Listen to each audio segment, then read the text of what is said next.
Derrière chaque personnalité, il y a une histoire de vie. Et dans chaque histoire de vie, il y a une nouvelle chose à apprendre.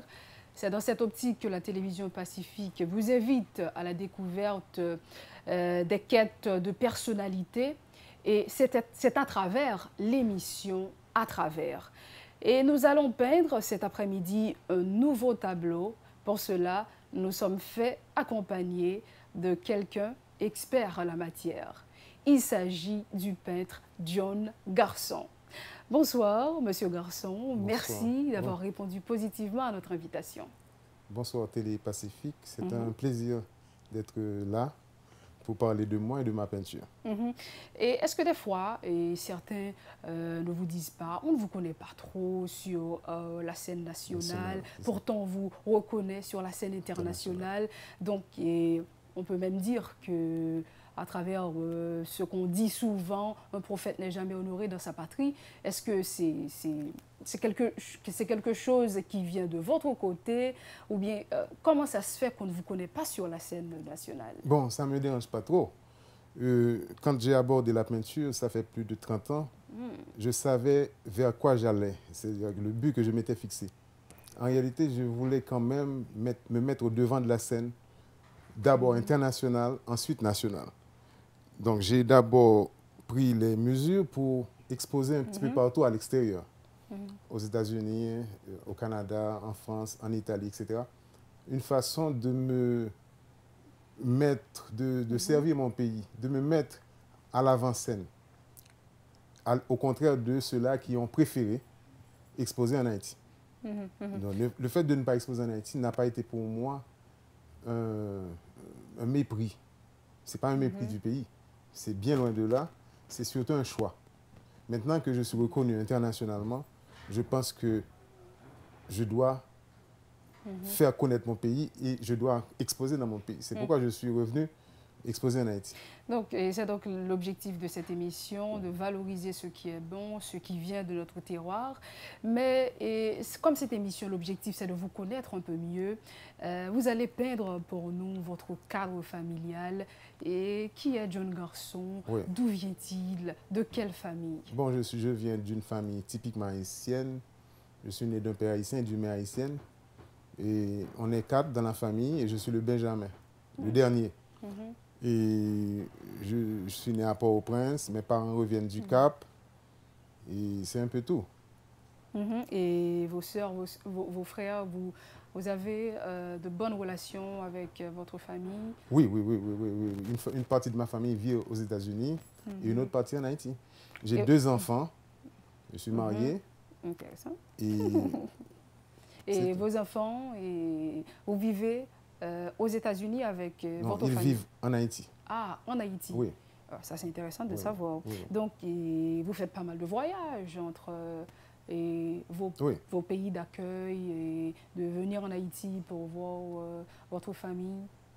Oui, bon, quand on est peintre et qui a une vocation internationale, les voyages, c'est le commun de nos activités. Donc, on voyage beaucoup. Mais pas vraiment pour la famille, pour les familles, mais surtout pour la peinture. Donc, faisons un saut pour voir ensemble votre parcours académique. Ce sera intéressant de savoir comment vous êtes intégré dans le monde artistique. Oui, eh bien, bon, c'est pas difficile. Je suis né artiste. Ça veut dire que dès l'âge de 5 ans, mes parents ont découvert en moi des talents innés pour la peinture et la musique. Vous faisiez du gribouillage? Du gribouillage, oui. Je dessinais à tout bout de champ et peut-être je négligeais un peu mes études classiques. Donc, je ne faisais que dessiner. Ma mère m'a mis chez les frères du Canada haïtien, enfin on appelle les frères du Sacré-Cœur. Et là, j'ai appris le dessin de manière classique. Maintenant, mes études cheminant, en 1981, je suis retourné à l'art, à l'Institut français d'Haïti, où j'ai appris l'esthétique et l'histoire de l'art. C'était la première fois qu'on introduisait ce cours en Haïti. Et j'étais de la première promotion. Bon, je ne sais pas si avant, il y avait les beaux-arts dans les écoles comme... les beaux-arts comme... À l'époque des DeWitt Peters, non. Non. Mais non, les NAS, est venu après. Ah, ok. Est venu après. Donc, j'ai passé 2 ans ou 3 ans à l'Institut français d'Haïti, où Mais j'ai qui appris... vous a orienté en ce sens? Aller vers un institut pour suivre ce cours. Est-ce que un Non, ami vous a oui, parlé? un ami m'a parlé, j'ai été informé Mhm, et j'ai été prendre ce cours et qui m'a mis vraiment les pieds à l'étrier. C'est ainsi que, de là étant, je me suis mis à pratiquer la peinture, mais de manière très bénévole. mhm, Entre-temps, j'ai appris la comptabilité, un peu le droit. Maintenant, je suis revenu à la peinture de manière définitive qu'il y a à Donc, peu près est-ce qu'on peut 25 ans. dire une passion devenue profession? Est-ce que c'est ça? C'est bien une passion qui est devenue une profession parce que je suis quelqu'un qui a peur de la mort, probablement. Je veux toujours survivre à moi-même. Donc, je pense qu'une des façons de survivre à soi-même, c'est d'essayer de faire quelque chose qui peut parler après vous, après votre passage. Donc, Quelque il y avait chose, autre chose. Le droit ne pouvait pas le faire. La comptabilité ne pouvait pas le faire non plus. quelque chose pour rester vivant? Pour rester immortel. Immortel. L'immortalité m'a toujours séduit. Donc, la peinture a été pour moi le bouc émissaire, ou bien le cheval de bataille, et qui m'a vraiment aidé à réaliser ce rêve. Et à quel moment étiez-vous réellement convaincu que vous aviez du talent pour réussir en tant que peintre? Bon, réussir en tant que peintre, il ne suffit pas d'avoir seulement du talent. Il suffit de prendre les mesures pour les Qu'est-ce mettre. qu'il faut allier avec? Voilà, il faut allier certaines données pour pouvoir cheminer vers le succès. Il ne suffit pas d'avoir du talent. Il y a beaucoup de peintres qui ont du talent en Haïti et qui ne sont pas reconnus internationalement ou bien même nationalement. Et pourquoi? Parce qu'en réalité, il faut un peu de marketing. Il faut promouvoir ce que l'on fait. Il faut, comme le disait Mohamed Ali, je suis le plus grand, je suis le plus beau. Ben, il faut être un petit peu, pas pédant, mais il faut être audacieux. C'est ainsi que j'ai été très audacieux. Et en abordant la peinture, je me suis dit quel chemin que je pourrais suivre, où aller pour me faire découvrir. Donc là, j'ai été un petit peu comme un académicien. J'ai été apprendre comment devient-on un peintre reconnu, connu et reconnu. Là, j'ai trouvé un trou qui m'a orienté vers les États-Unis. Il faut aller aux États-Unis, à New York principalement, pour Là, pouvoir... vous avez eu d'autres formations en peinture? Non, non, en des étant aux séminaires. Des États-Unis? séminaires. Ah, des J'ai pris des séminaires. séminaires de formation qui vous indiquent comment devenir un peintre professionnel. Ça demande des sacrifices, ça demande un peu un débours, ça demande aussi qu'on travaille, qu'on met un peu de discipline, qu'on soit discipliné, et pour arriver vraiment à percer. Parce qu'il n'est pas donné à tout le monde de percer dans la peinture. Il faut avoir un peu de chance aussi. La chance vous a accompagné. Oui, bien sûr, un peu, un peu, un peu. Et Juste le un peu. travail acharné. Juste un peu de chance, parce qu'en réalité, il y en a qui ont essayé, qui n'ont pas réussi, qui ne sont pas parvenus à rentrer dans le database mondial. Parce que quand on est peintre, il faut pouvoir rentrer dans le database mondial. Il faut être reconnu un peu partout. Il faut que le nom colle dans le globe. Pour que quand on met un tel, il faut que ça remonte immédiatement. Exactement. Il faut être connu du nord au sud, de l'est à l'ouest, dans le grand forum de l'art contemporain. Et en tant que peintre, comment vous vient l'inspiration pour vos œuvres, par exemple? Bon, Comment je suis vous vient un peintre qui l'inspiration? peint par série, donc mes inspirations me viennent de rien et de tout. J'ai commencé depuis 25 ans une série de séries et qui vont de Africa à Maternité en passant par des titres comme Fierté paysanne ou bien il y a un titre comme Cercle de paix. Il y a pas mal de thèmes, pas de thèmes, de séries. Je ne veux pas parler de thèmes parce que le thème c'est autre chose, mais des séries, je développe des séries. Chaque fois que j'aborde une peinture, c'est probablement dans le cadre d'une série. D'accord, je comprends. Mais est-ce que, et en tant qu'amateur ou bien quelqu'un qui peut-être ne sait rien de la peinture et peut bien se demander, est-ce que l'inspiration d'un tableau est-elle unique? Ou bien est-ce qu'on peut peindre un tableau deux fois comme si l'idée est fidèle? Non, un tableau est une œuvre unique. Étant donné que je ne suis pas un peintre qui se répète. D'ailleurs, c'est un critique qui s'appelle Anne Poirodeau, qui est une Française, qui a dit de moi, chaque œuvre de moi est une pièce de collection. C'est-à-dire, je ne fais jamais une chose deux fois. Et probablement, c'est uniquement par éthique et peut-être par souci aussi de ne pas bouillir un petit peu les collectionneurs. Donc, dans votre réponse, vous dites qu'il y a des peintres qui le font. Il y a des peintres qui se répètent. Ah, ok. Et quand on se répète, ça se voit immédiatement. Donc, il y a des peintres, une œuvre ressemble à peut-être une vingtaine d'autres. Quand je dis, je ne parle pas de l'empreinte artistique, qui est autre chose. Dans mes œuvres, même quand je ne me répète pas, il y a mon empreinte qui reste. Je parle du sujet qui est répété. Oui, c'est ce que je vous dis, Oui. le sujet, Oui. peut-être le Oui. thème qui est répété. Bon, probablement les peintres qui sont un petit peu plus commerciales. Disons, les peintres qui veulent vendre à tout bout de champ, qui voient un tableau ayant eu l'agrément du public ou bien ayant eu l'unanimité, faisant l'unanimité. Donc, ils vont dire, bon, ça, c'est l'occasion de répéter ça. Ils répètent ça à tout bout de champ, de manière de faire de l'argent. Mais en réalité, c'est contraire à l'éthique professionnelle. Moi, je ne me répète pas. Et je ne travaille pas sur commande. Je travaille d'instinct. Ah, vous ne travaillez pas sur commande? Jamais. Non, jamais. On ne peut pas... jamais. Un peintre qui se respecte ne travaille pas sur commande. Je ne peux pas avoir une commande d'un collectionneur qui me dit, bon, je veux un tableau à cheval. Non, il faut faire sa peinture et puis la livrer au public. La peinture trouvera son public. Mais pas l'inverse. Ça, c'est vraiment intéressant. Et racontez-nous l'expérience de votre première exposition. Ma première exposition a été une grande exposition. Ma première grande exposition, ce fut à Art Expo, à New York, au Javits Convention Center. C'est là que j'ai eu ma grande exposition, ma première grande exposition. Avant, je faisais des petites choses d'amis, mais ma grande exposition, ce fut à Art Expo en 1999. Il y a des connaisseurs, peut-on dire, oui, de l'art. c'est une grande exposition. C'est un haut lieu de la peinture où les collectionneurs, les galeristes, les directeurs de musées, il y a le grand public, des amateurs d'art, des professionnels, des collectionneurs, tout le monde, vraiment, tout le monde là. C'est un grand lieu de la peinture qui se fait chaque année. Donc on expose à Art Expo chaque année. C'est une exposition annuelle qui se fait vers le début de l'année. Et là, j'ai exposé vers mars 1999. Ça a été une grande exposition. Pour moi, c'est là qu'on m'a connu.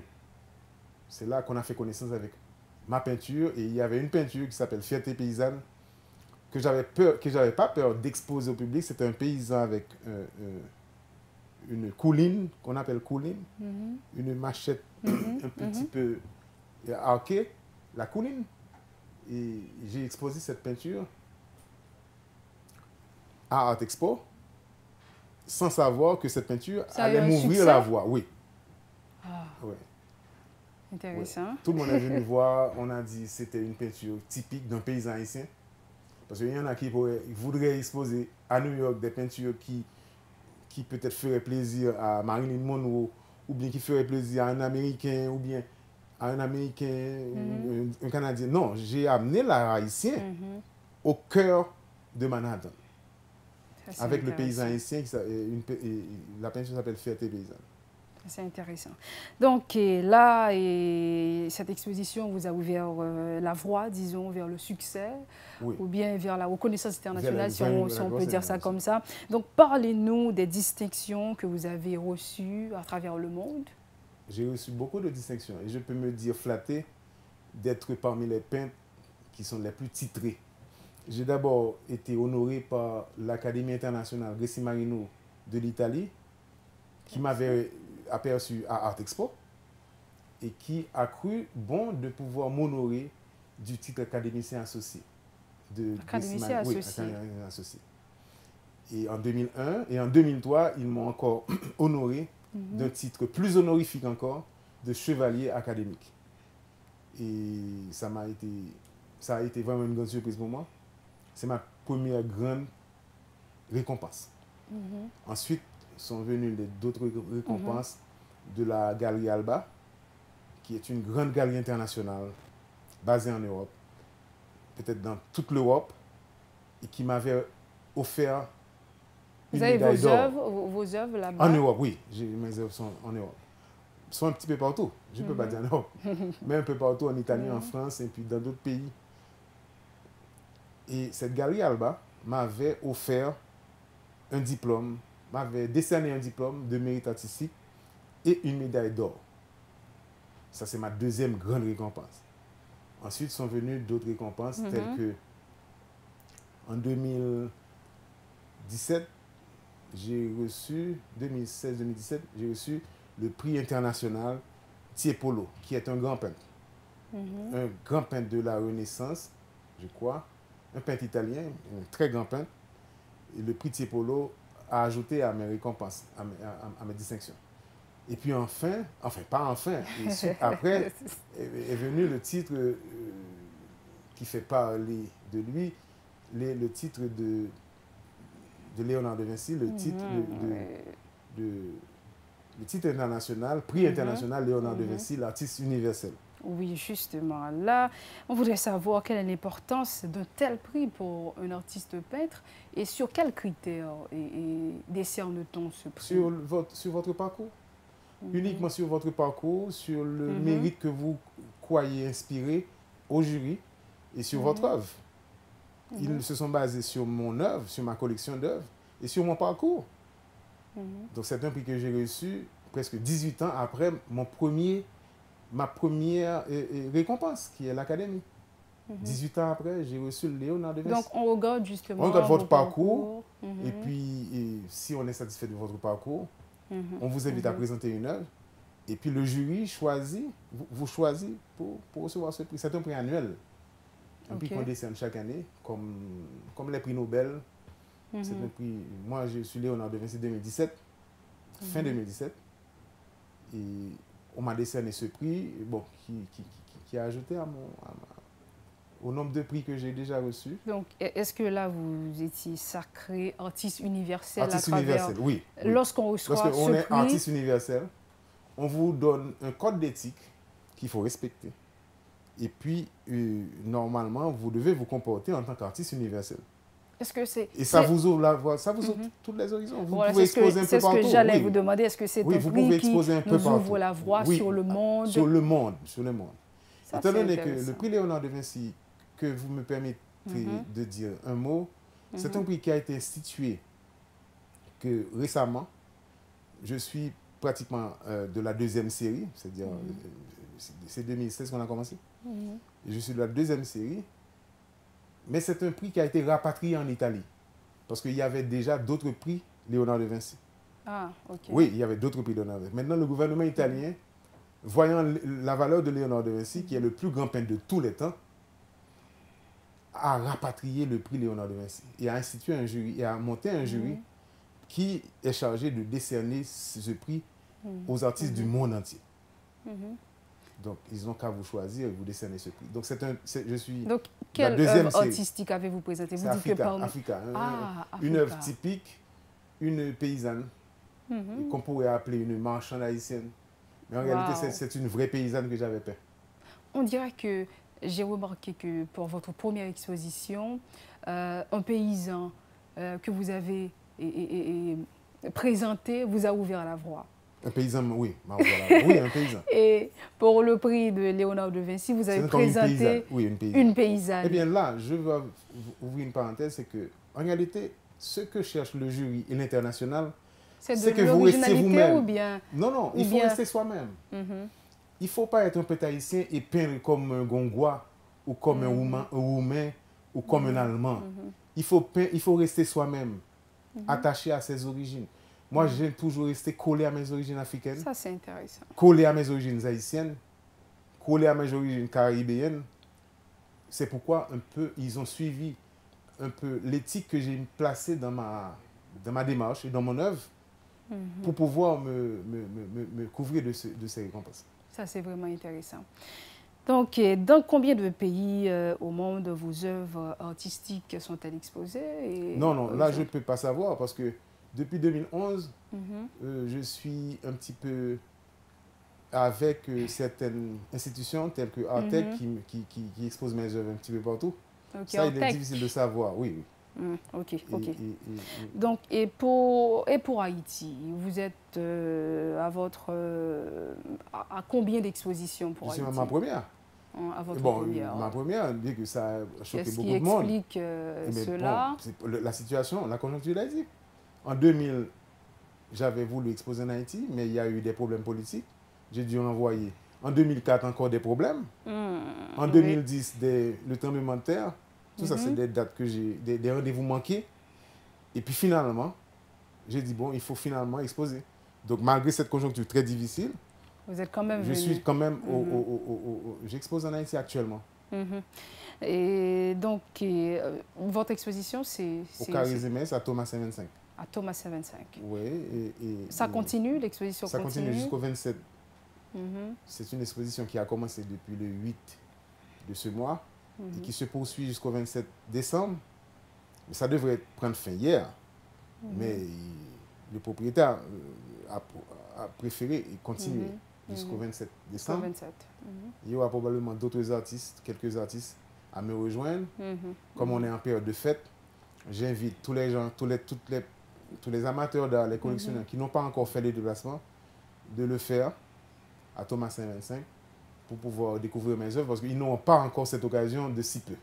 Je ne revenais pas en Haïti aussi rapidement. Parce que là, c'est une exposition que j'ai mis tout mon poids là-dedans. J'ai 80 œuvres. 80. Oui, oui, des peintures, pastels, dessins, un peu de tout, et qui couvrent 25 années de ma production. Donc c'est la seule occasion qu'on aura de découvrir ce que je faisais il y a 25 ans. Mes ratés, mes manquements. Donc, mais on n'aura plus cette occasion. Donc, il faut la saisir. Il n'y en a pas encore beaucoup de monde à aller, parce que la conjoncture étant, je sais qu'il y a des problèmes, la politique, le problème du dollar, etc. Mais même si on ne va pas acheter, mais il serait bon de faire un coup de pied parce qu'ils n'auront plus cette occasion. Il faut la saisir. Donc, le moment est venu pour nous de déposer les pinceaux. Le temps de laisser notre invité respirer un peu. Restez branchés.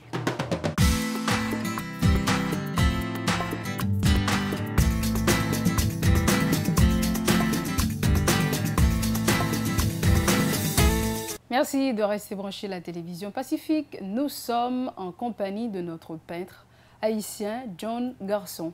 Et dans la deuxième partie de l'émission, ce serait un peu plus technique où on va parler de peinture et l'évolution à travers le temps et certainement la place de la peinture dans le paysage haïtien. Mais je suis un petit peu curieuse et les téléspectateurs et téléspectatrices également le sont. Combien vous vendez vos œuvres artistiques? Est-ce qu'il y a un prix à mettre sur ces œuvres? C'est la question à 200 000 $. C'est une question qui a été toujours sur le tapis pour savoir quelle est la cote d'un artiste. La cote d'un artiste se définit de plusieurs manières. Il y a une variété de critères à partir desquels on arrive à mettre un prix sur une œuvre pour un artiste. En ce qui me concerne, et je pense que tous les critères mis ensemble et toutes les données réunies, je veux parler de mon temps de ma carrière, mon temps de pratique dans la peinture et les récompenses que j'ai eues et les reconnaissances internationales et le fait que je suis connu sur le plan international, tout ça va faire un bouquet pour pouvoir déterminer le prix réel d'une œuvre. Mais pour moi, je ne parle jamais de chiffres. Une œuvre n'a pas de prix. Une œuvre a une valeur. Mais ça n'a pas de prix. Oui, on attache une importance à une œuvre pourvu que vous l'aimez ou vous ne l'aimez pas.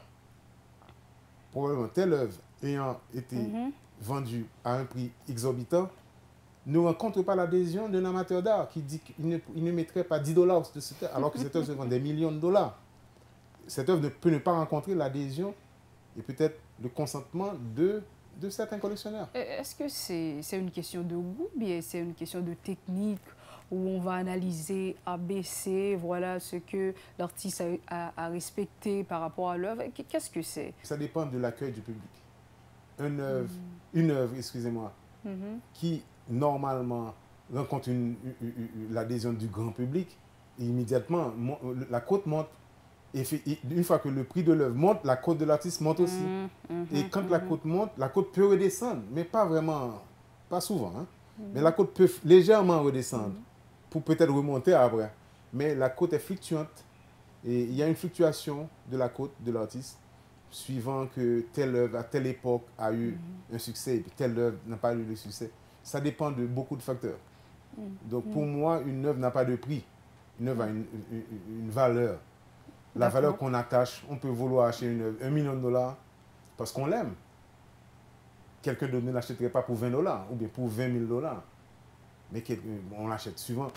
Vous comprenez? C'est le jeu des enchères. Quand une œuvre a été aux enchères, on ne peut pas prévoir, même le commissaire-priseur ne peut pas prévoir quel prix cette œuvre va atteindre. Une fois que l'enchère commence, on va être étonné du prix atteint par l'œuvre. C'est assez intéressant. Et comme on l'avait dit tantôt, on aura à parler un peu plus de cet art qu'est la peinture.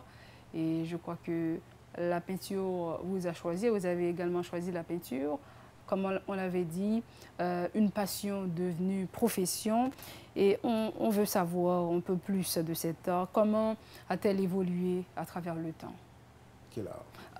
On parle de la peinture. De la peinture? Oui, de la peinture. Oui, la peinture, je crois qu'on a eu plusieurs moments, et ça, c'est un coup d'art. Vous avez ouvert une voie qui m'amène à parler de la peinture au temps préhistorique jusqu'à nos jours. Là, le temps qui nous est imparti est très peu. Oui. Mais quand même, on peut dire qu'il y a une évolution par période et par école.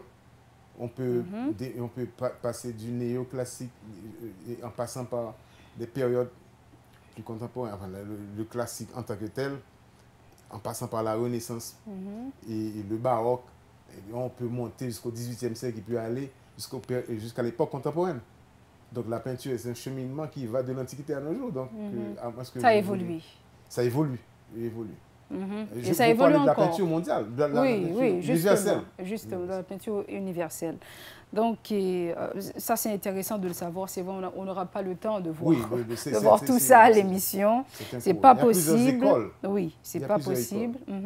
Mais une question assez technique. Sur quoi peut-on faire la peinture à part la toile? Et est-ce qu'il y a d'autres supports? On parle de médium, c'est ça le terme technique? Oui, il y a beaucoup de médiums. Les gens de l'Antiquité n'avaient que de médiums, que les murs des cavernes. On dessinait sur les murs des cavernes. C'était leur médium à eux. Et qui est parvenu jusqu'à nous-mêmes.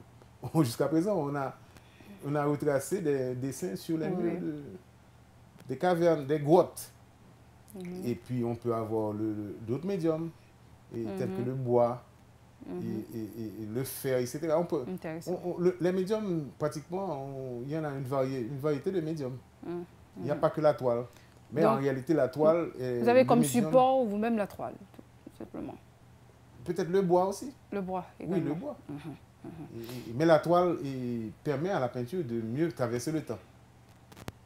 Le voyage du temps se fait mieux par la toile que les autres médiums. Est-ce que c'est en termes de conservation? En termes de conservation, oui. La toile est mieux. Toutes les peintures qui ne sont pas venues. Il y a le bois aussi. C'était le médium utilisé par Léonard de Vinci pour la Joconde. Mais il y a eu des craquelures sur le bois. Et d'autres ont dit, probablement si c'était sur la toile, comme certaines peintures du Caravage et puis d'autres peintres, le Titien, d'autres peintres qui ont choisi la toile comme médium, ça aurait pu être mieux conservé. C'est pourquoi la Joconde est conservée dans un musée à Paris. Mais c'est comme une fortification. On ne peut pas s'approcher de la Joconde. On peut rester à peut-être quelques mètres de la Joconde, mais on ne peut pas aller plus près parce que l'œuvre est un peu fragile. Ok. Donc, si c'était sur la toile, comme vous dites, et on aurait pu conserver, ou bien mieux conserver l'œuvre. Ok. Il y a une question assez... Comment je peux dire ça? Où Platon avait tendance à négliger les peintres. Et pour lui, il s'agissait d'un simple métier comme la ferronnerie. Et au contraire, Léonard de Vinci estimait que la peinture est une chose intellectuelle. Que pensez-vous de cela? Les définitions vont d'une personne à l'autre. Et probablement, on ne peut pas on peut avoir sa définition sur la peinture. Un peintre peut avoir sa définition sur la peinture. Pour moi, la peinture est une chose très importante et même intellectuelle. Et je rejoins Léonard de Vinci qui dit que la peinture est une chose éminemment intellectuelle. Comment vous expliquez cela? Oui, parce qu'en réalité, elle est un peu un élément de la société. C'est-à-dire, à travers la peinture, on peut faire beaucoup de choses.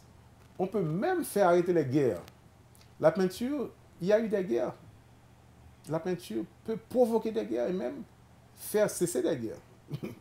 Donc, c'est un produit social, un produit qu'on pourrait appeler... c'est un produit d'une telle valeur intellectuelle qu'on ne peut pas négliger son importance. La peinture peut faire aussi la liaison. Il y a des expositions de deux familles de peintres.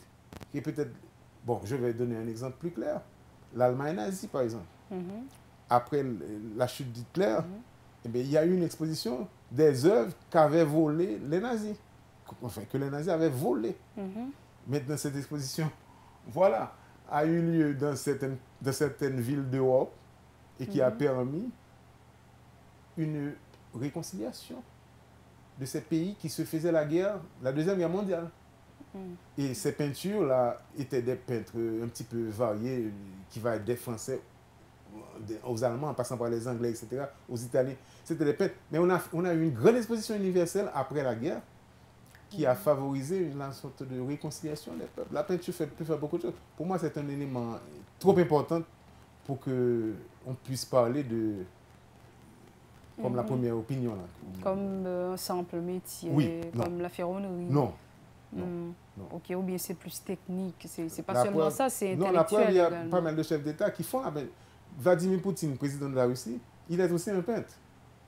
Hitler s'est essayé à la peinture.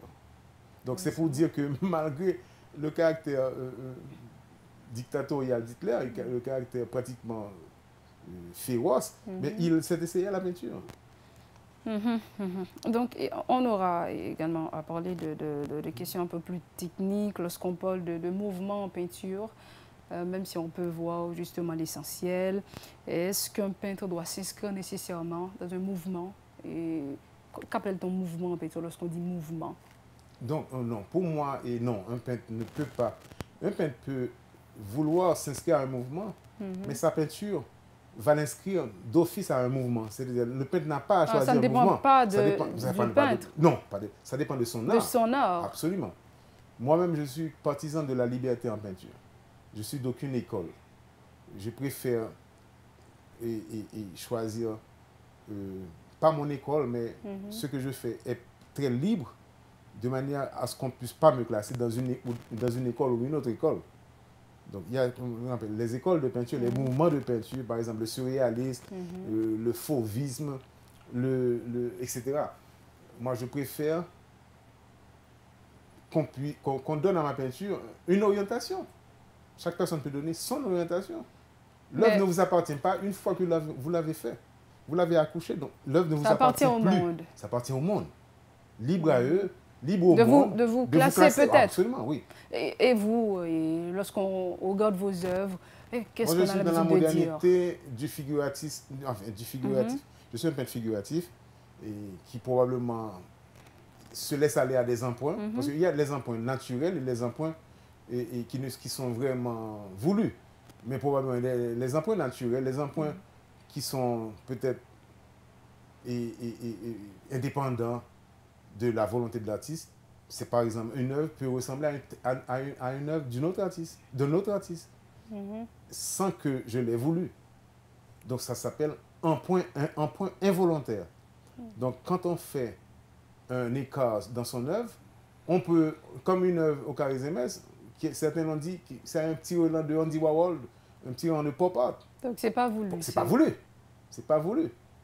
Moi-même, en tant que peintre, je ne m'appartiens plus. L'inspiration est dans la nature. Dans la nature. Une fois que l'œuvre est née, l'œuvre doit faire son parcours, son chemin. Et on parle également de thèmes en peinture. Et pouvez-vous nous expliquer cela? En plus des mouvements, on parle de thèmes en peinture. En l'an 2000, j'ai participé à une exposition qui était sur le thème de la paix. La paix, c'est un thème. En 2000, j'ai participé à une exposition avec un tableau qui s'appelle Lettres de paix, qui est au Carré Zemès, que j'inviterai les téléspectateurs à aller voir. Cette œuvre date de 2000, et ça montre une dame avec une colombe, un chapeau, il y a des barreaux de prison, et puis il y a la lettre qui est un parchemin. Donc ça, c'est un thème. Quand on s'inscrit dans un thème, il faut respecter les tenants et les aboutissants. Il faut respecter les contours du thème. Donc une exposition thématique veut dire que l'exposition a un thème. Le thème de la paix a été l'exposition de l'an 2000, qui était l'année internationale de la paix. Donc, et vous, lorsque vous parlez de vos collections, est-ce que vous suivez un thème ou bien qu'est-ce qui vous guide lorsque vous parlez de vos collections? Non, une collection peut aller d'un terme à un autre. Donc ça peut varier. Ça peut varier, oui. Oui. La collection de Nanty, c'est l'ensemble des sujets qu'il a abordés. Et ça peut varier d'un thème, d'une série à l'autre, d'un thème à l'autre. En 2000, c'était le thème de la paix. Tout le monde parlait de paix. Il y a eu des chansons sur la paix, beaucoup de peintures sur la paix, des pièces de théâtre sur la paix, pas mal de choses sur la paix. Et on voudrait maintenant voir la place de la peinture dans le paysage haïtien. Et je ne sais pas si vous suivez de près les actualités. Peut-être que vous avez comme modèle des peintres haïtiens, bien peut-être. Et il y a Jean-Claude Garout, connu sur le nom de Tiga. Donc, est-ce que vous suivez la peinture haïtienne, peut-être par rapport à son évolution? Est-ce que nous avons évolué vraiment ou bien à quelle impasse sommes-nous? Disons que moi, j'ai étudié l'histoire de l'art en général et l'histoire de l'art haïtien en particulier. Donc, à travers l'histoire de l'art haïtien, j'ai appris à connaître ces peintres, tels que les Tigas, les peintres primitifs, les peintres primitifs, les peintres comment appelle-t-on ça, de l'école de David Peters. J'ai appris un petit peu à les connaître, mais pas vraiment les étudier en détail. Mais je les connais que vaguement. Je ne suis pas un spécialiste de Tiga ou bien de... Non, mais je les connais en général. Mais je n'ai pas de connaissances particulières sur les peintres haïtiens, non. D'accord. Et il serait temps maintenant de partager avec nous vos projets à court, à long terme.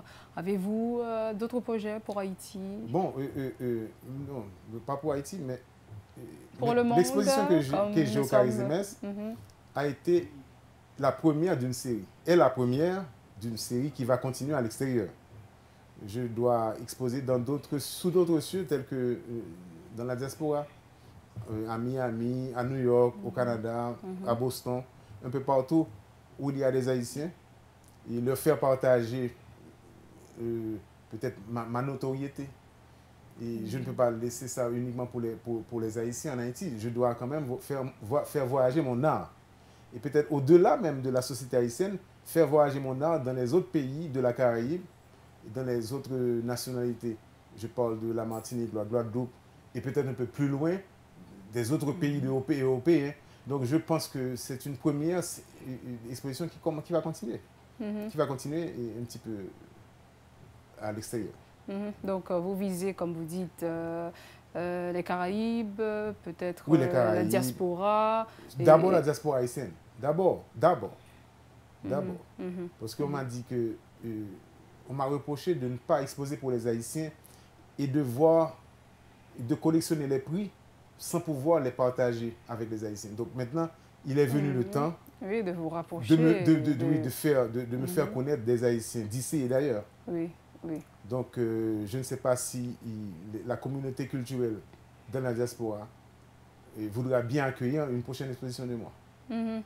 Et une question qui peut peut-être aider les parents qui ont des enfants qui faisaient du gribouillage comme vous, mais qui se disent peut-être il n'y a pas vraiment un avenir.